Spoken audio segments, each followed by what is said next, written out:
Boa noite. Boa noite. Paz de Cristo. Podia até que essa guitarra ficar tocando aí pra gente, esse dia é tão bom, né? Pra gente orar, né?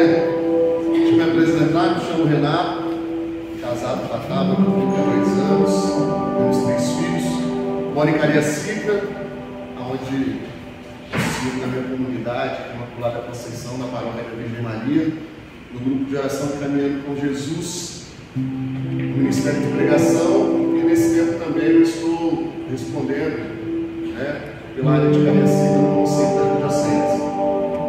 Mas bem, deixa eu até tirar algumas coisas enquanto a gente estava aqui orando, louvando a Deus. Aquilo que Deus foi falando, eu fiz questão de ir anotando até, sabe? As profecias, né? Para que a gente possa ver como que Deus é bom conosco, como Ele vem assim, nos encaminhando aquilo que é o propósito dele para nós. Antes de entrar na palavra, né, que a gente tem como ter oração, é o sustento da alma, da nossa alma. Deixa eu falar para você que, é claro, que a gente sabe que Deus tem propósito. Seria eterno, né? Deus tem propósito para a nossa vida. Mas vamos lá. Qual é a finalidade? Vamos colocar assim.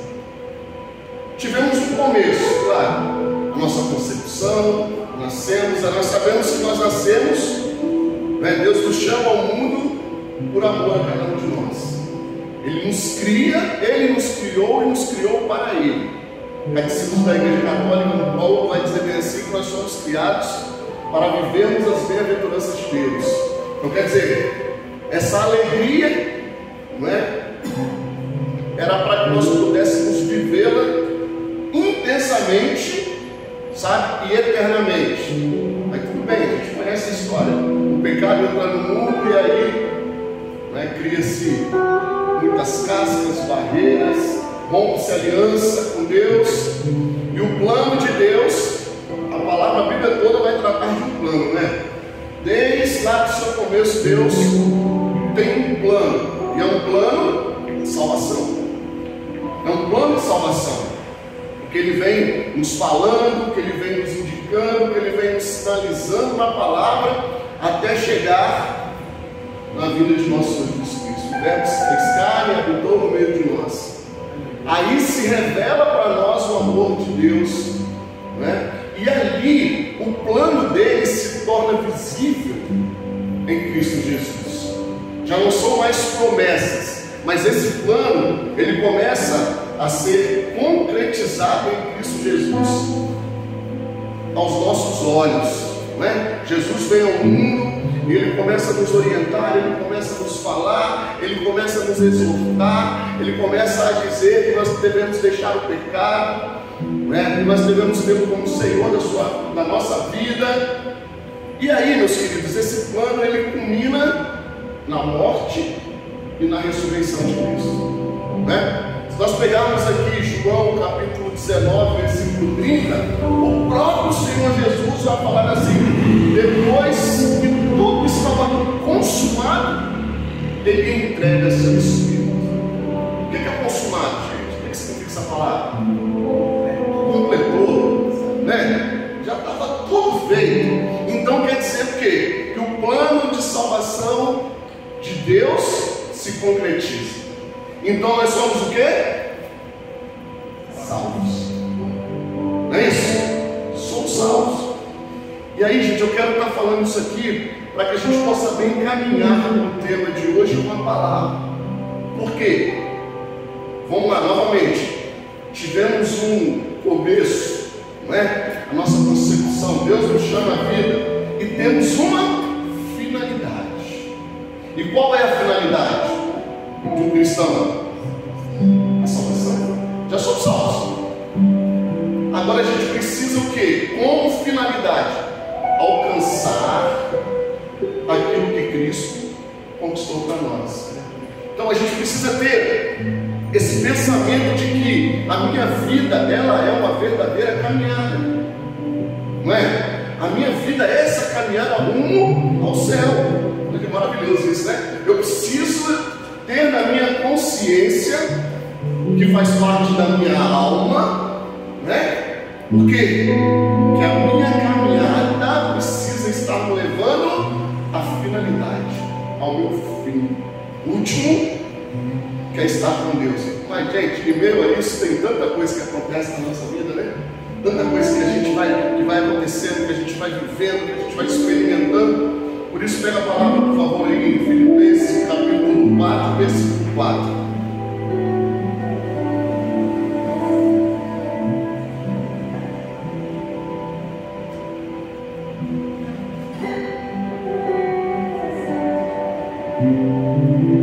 E aí, gente, o que acontece nesse percurso? Deus, ele vai nos dando os meios, sabe? Porque consumou-se tudo. Nós somos salvos, não é? Nós temos essa consciência de que Jesus morreu por cada um de nós. Louvado seja Deus, Ele morreu por nós. Agora, eu preciso novamente dizer que tenhamos essa consciência de que Ele nos traz meios. E qual é o meio que Ele nos trouxe para que a gente pudesse fazer a caminhada? O Espírito Santo. Não é isso? E aí, queridos, eu preciso falar para vocês que o pregador ele prega, não? Redundância, né? O pregador ele prega, mas quem concretiza, quem faz é o Espírito Santo. Sabe? Quem confirma no nosso coração é o Espírito Santo. Eu posso te falar o que for aqui essa noite, mas a necessidade é que o Espírito Santo esteja aqui no teu coração, sabe? Confirmando tudo aquilo que Deus te trouxe aqui para ouvir. Mas não só para ouvir, para viver. É mais importante. Vamos lá. Filipenses 4, versículo 4, diz assim para nós: alegrai-vos sempre no Senhor. Repito, alegrai-vos. Sede conhecida de todos os homens a vossa bondade. O Senhor está próximo. Não vos inquieteis com nada. Em todas as circunstâncias, apresentai a Deus as vossas preocupações, mediante a oração, as súplicas e a ação de graças. E a paz de Deus, que excede toda inteligência, haverá de guardar vossos corações e vossos pensamentos em Cristo Jesus. Palavra do Senhor. Graças a Deus. Graças a Deus. Eu queria repetir para vocês esse versículo 4. Alegrai-vos sempre no Senhor. Repito, alegrai-vos. A gente tem andado tanto por aí, mas eu tenho visto tanto cristão triste, sabe? Tanto cristão cabisbaixo, tanto cristão desanimado, tanto cristão desorientado, tanto cristão frustrado, angustiado, e por aí vai. E sabe por que eu tenho visto pessoas dessa forma? Porque quando a gente pergunta, meu irmão, você é salvo? Quantos cristãos católicos vão falar assim? Não, na sua grande maioria. Pessoas que não compreenderam ainda, ou não tomaram a consciência de que Jesus, que eu preciso bater nessa tecla, que Jesus morreu por elas, que já está tudo consumado, e isso nos torna o quê? Felizes. Isso precisa brotar no nosso coração, essa alegria que Paulo estava falando para os filipenses aqui. Essa era uma comunidade que tinha isso no seu coração. Essa era uma comunidade que sabia que Jesus estava próximo. Essa era uma comunidade que, em meio a todas as dificuldades, todos os problemas que eles viviam, porque era logo ali depois de que Cristo havia morrido, era muita perseguição, sabe? Eles viviam felizes, eles viviam alegres, eles tinham bondade no coração. Se a gente for pegar aqui nas entrelinhas, essa é uma comunidade mais querida por Paulo. Era que mais Paulo tinha apreço por aqueles homens que não só ouviam a palavra de Deus, mas eles estavam naquele momento vivendo a alegria daquele que entendeu, compreendeu e tinha Jesus como Senhor e Salvador das suas vidas. Maravilhoso. E é isso que é o primeiro ponto que a gente precisa compreender. Fomos salvos por Cristo Jesus. O que nós estamos fazendo agora é uma caminhada em direção àquilo que Ele conquistou para nós, que é a nossa salvação. e precisamos fazer uma boa caminhada. E para essa boa caminhada eu preciso entender o quê? Que a nossa alma é eterna, não é? E é preciso entender o que? Vamos para o tema aqui. Nós temos sustentado a nossa alma, do que nós temos nos alimentado. E quando a gente entende alma, a alma vai compreender aquilo que é imaterial, né? O nosso corpo é matéria, a nossa alma, né, está unida ao nosso corpo, é imaterial, é a nossa consciência, são os nossos desejos, são os nossos sentimentos, né? Isso se comporta como alma em nós, sabe? E aí a gente vai começar a compreender de que eu tenho alimentado a minha alma, como eu tenho sustentado na minha caminhada. Paulo vem fazer essa exortação, vem fazer esse lembrete e vem tratar a eles para ter esse cuidado quando diz, né, em todas as circunstâncias apresentai a Deus as vossas preocupações mediante o quê?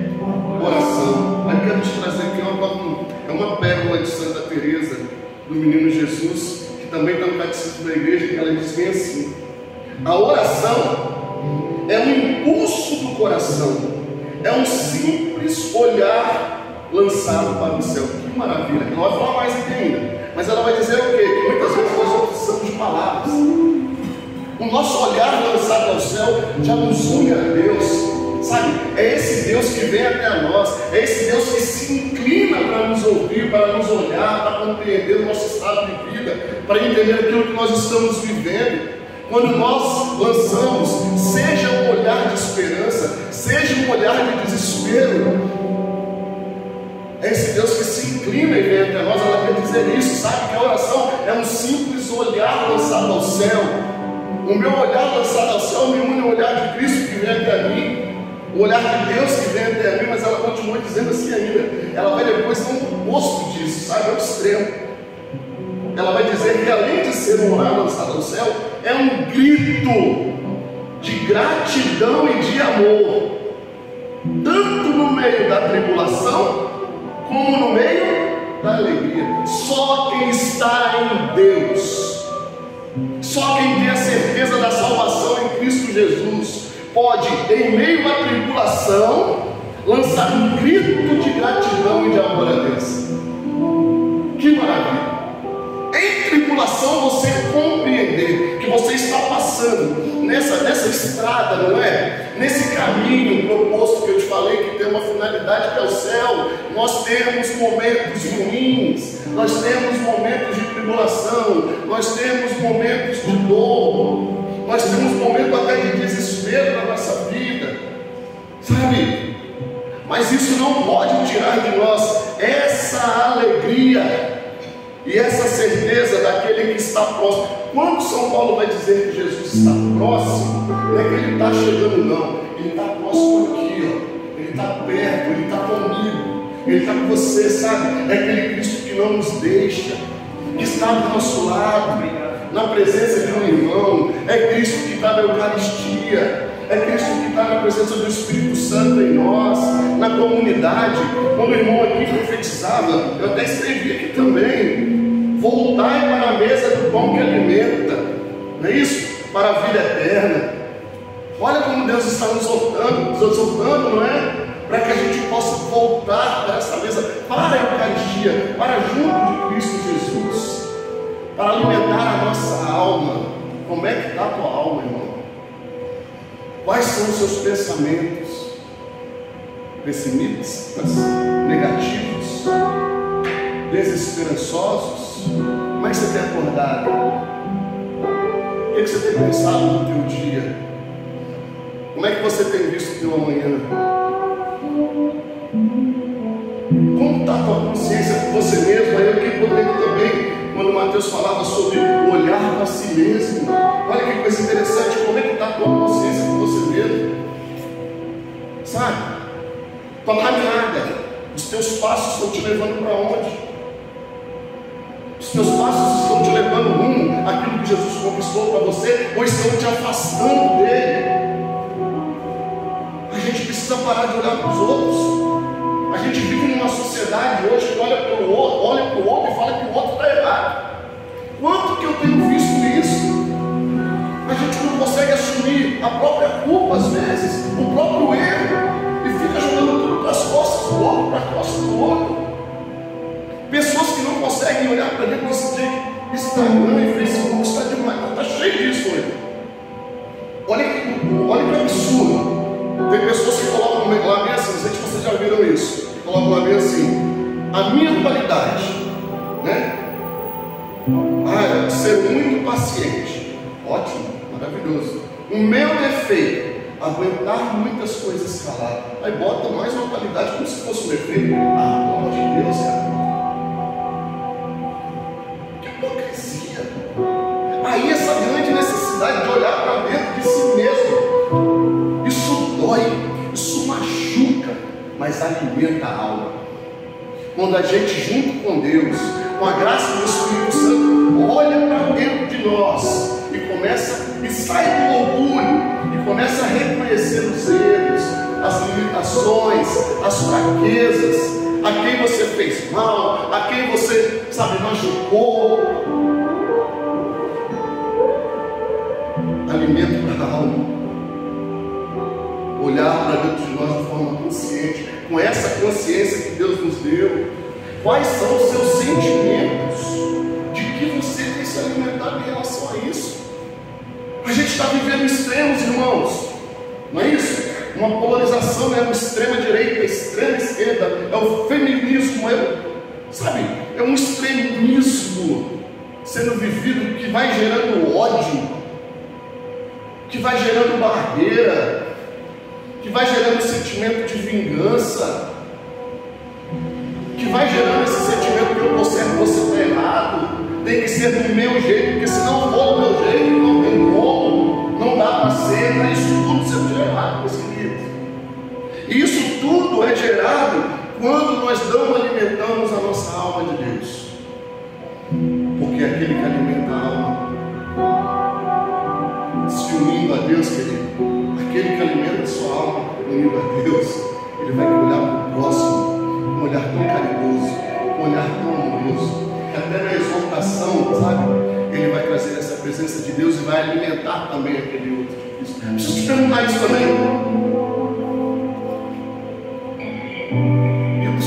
Eu sei fazer essa pergunta para mim, claro. O que eu dei, o que eu estou dando de alimento dentro da minha casa? O que eu estou dando de alimento na minha igreja, na minha comunidade, no meu grupo de oração? Eu tenho alimentado o meu grupo de oração de preguiça, de desânimo, de descrença? Quem eu sou dentro da minha casa?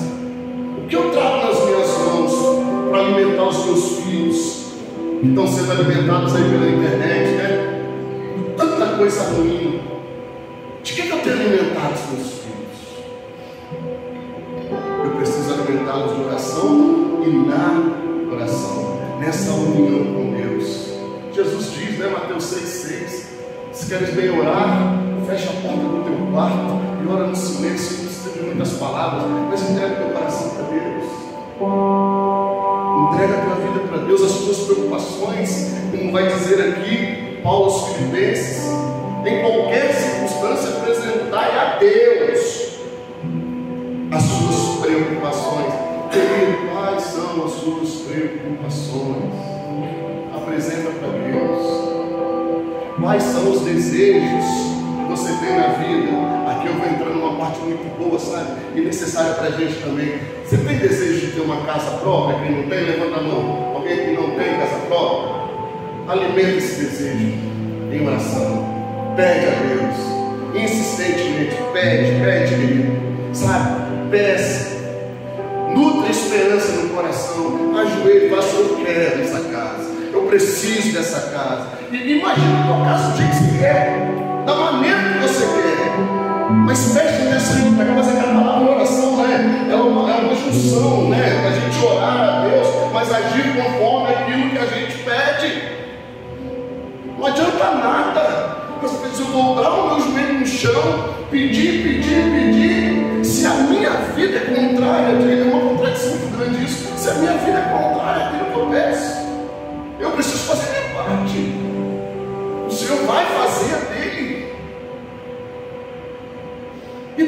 tantos outros sonhos que a gente tem na vida. Eu falei uma vez passada, eu vou falar aqui para vocês, esse sonho vai ser realizado, pedindo muito a Deus, e vou trazer um diploma de bacharel em teologia. Eu vou apresentar vocês aqui, viu, Mateus? Esse sonho vai se realizar em nome de Jesus, que eu estou lutando por isso. Eu sei que uma vontade fica dentro do coração de Deus. Então, meus queridos, é o que São Paulo falava aos Filipenses, Deus traz para nós hoje aqui. E a paz de Deus, que excede, toda a inteligência, haverá de guardar vossos corações e vossos pensamentos em Cristo Jesus. Olha, faz esse exercício em casa, dessa oração feliz por saber que é salvo. Você vai ver o quanto vai te gerar paz no coração em meio às tribulações que você está vivendo. Porque isso tudo é passageiro. São momentos que a gente passa na vida, mas a nossa eternidade é com Deus. Eu não posso te pregar algo diferente aqui do que isso, que você precisa caminhar para o céu. E essa caminhada para o céu, ela precisa ser alimentada, como o tema, ela precisa ser alimentada pela oração, por essa unidade com Deus. Porque é aí que a gente escuta, porque é aí que Ele nos orienta, mas pelo amor de Deus, querido. A gente não pode sair de dentro de um grupo de oração, de uma santa missa, sabe? Levando, desculpa falar dessa forma, a palavra de forma fragmentada, não. É aquele rolo que você tem que comer por inteiro, sabe? E vivê-lo de forma íntegra. Nos diz a palavra de Deus para que isso possa acontecer na nossa vida. Aí, para finalizar, eu queria dizer para vocês que eu sou fruto da oração de duas mulheres, sabe? Da minha mãe e da minha esposa, né? Por causa de uma vida passada, eu já preguei, já falei algumas vezes sobre uma questão de drogadição, que para mim era a minha paixão, o álcool, a maconha e a cocaína.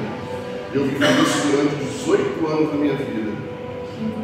Mas essas duas mulheres, né, apresentavam a Deus mediante a oração e súplicas e ação. E principalmente isso que minha esposa fazia muito. E isso para o mundo é loucura, mas para nós é graça.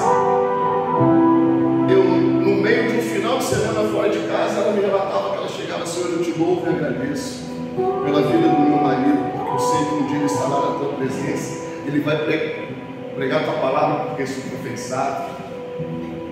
E é essa oração dela, ela se alimentava da esperança de que Deus iria fazer algo na minha vida. Ah, meu irmão, Ele fez, Ele está fazendo, Ele vai fazer. Assim como Ele fez na sua vida, como Ele está fazendo, eu tenho certeza que Ele vai fazer muito mais. Por isso, tudo, preocupações, desejos, sonhos, projetos, entrega a Ele em oração, em súplica e em ação de graça. Te convido nesse momento a sonhar. Te convido nesse momento a sonhar. Feche os olhos um instante. Sonha. É isso, irmão. Sonha em Deus. Deixa Deus sonhar em ti. Vai falando com o Senhor daquilo que você tanto quer, necessita, deseja. Vai falando com o Senhor agora aí dentro do teu coração. Você primeiro diz: eu quero deixar isso também, mas não estou conseguindo não. Tem algo dentro de mim que é muito mais forte, Senhor. Está gritante ainda, um vício, um mau costume, Senhor, meu Deus. Um pensamento que eu não consigo deixar, Senhor. Me ajuda. Me ajuda a deixar esses maus pensamentos, Senhor. Senhor, são maus sentimentos também que vêm nutrindo no meu coração. Sentimentos às vezes que eu não quero. Sentimentos de mágoa, de a palavra é essa, querido. Pessoas que vivem ressentidas. Quando lembram de algo, a tristeza vem no coração. Senhor, vem libertar esse coração desse ressentimento. Pelo poder da oração que fazemos a Ti agora. Senhor, pessoas que engavetaram projetos.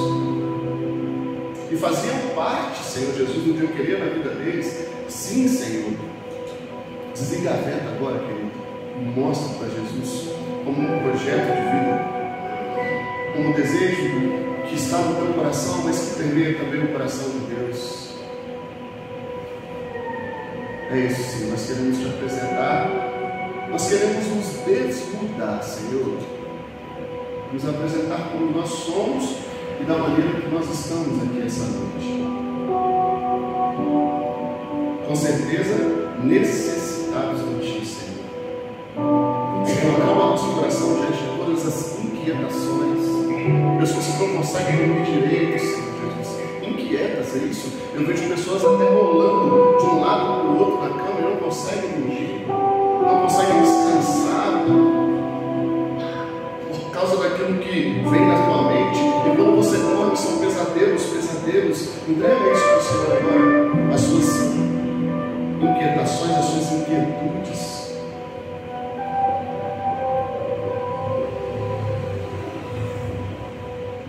Eu quero lembrar aqui agora que aquele que nos ensinou a orar no Getsemane, ele se retirou, estava próximo dos discípulos, ele se retirou e foi orar ao Pai. E ele disse ao Pai: Pai, se for possível, afasta de mim esse cálice. Aquele, mas logo depois ele sabia o quanto Deus tinha para ele, né? Ele disse o quê? Mas todavia, não se faça a minha vontade, mas sim a tua. Ô Senhor, faça a tua vontade na nossa vida, porque ela é infinitamente melhor do que a nossa. É isso que eu te peço, na vida de cada um de nós aqui, na tua presença, Pai. Faz a tua vontade, faz a tua vontade, mesmo que a tua vontade nos leve à cruz, assim como levou o teu filho Jesus. Mas Deus vai falar com você agora, querido, que está nesse momento de cruz. Deus está falando no teu coração que aquele que está na cruz é o que está mais próximo da vitória. A próxima vitória. A próximo momento de você cantar a vitória. Obrigado, Senhor. Obrigado por essa graça que o Senhor nos concede de estar na tua presença. Estar na tua presença, Senhor, de falar contigo, de conversar contigo.